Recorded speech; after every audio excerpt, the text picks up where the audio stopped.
The spiritual path daily में आपका स्वागत है। हर दिन आध्यात्मिक ज्ञान की एक नई किरण। आज हम एक बहुत ही कमाल की कहानी सुनने वाले हैं। एक ऐसी कहानी जहां भक्ति के ताकत के सामने त्रिदेव भी बच्चे बन गए। चलिए सती अनसुया की इस मशहूर कथा में गोता लगाते हैं जो हमें न जाने कब से प्रेरणा देती आ रही है। तो ऐसा समझिए कि हम सब अपनी दादी नानी के पास बैठे हैं और वो हमें एक बहुत ही खास कहानी सुनाने जा रही हैं। महान पतिव्रता अनसुया की कहानी। और कहानी शुरू होती है कुछ ऐसे। हाँ, तो कहानी का केंद्र है महान पतिव्रता अनसुया। वो थी महान ब्रह्म ऋषि अत्रि की पत्नी और उनके पति धर्म का जो पालन था, अरे उसकी कीर्ति तो तीनों लोकों में गूंजती थी।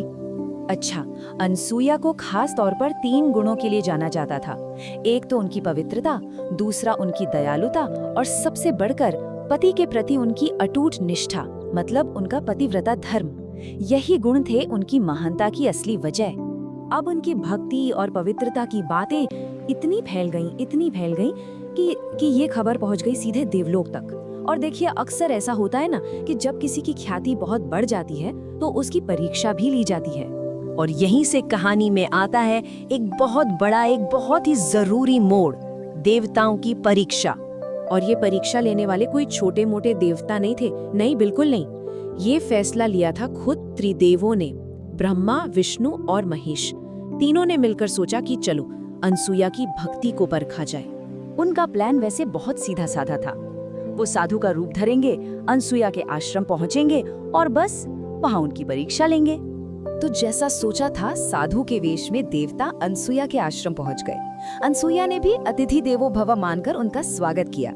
लेकिन तभी कहानी में एक ऐसा ट्विस्ट आया जिसकी किसी ने भी कल्पना नहीं की थी।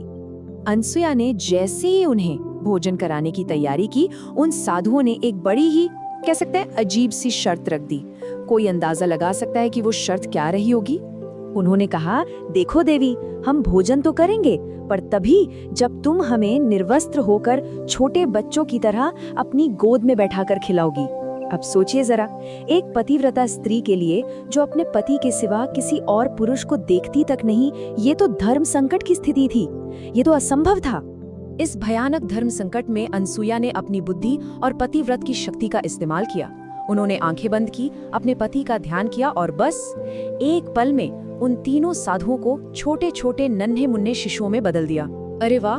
अब देखिए, शिशु तो भगवान का रूप होते हैं, तो अब वो उनकी शर्त भी पूरी कर सकती थी और अपने पतिव्रत धर्म की रक्षा भी कर सकती थी।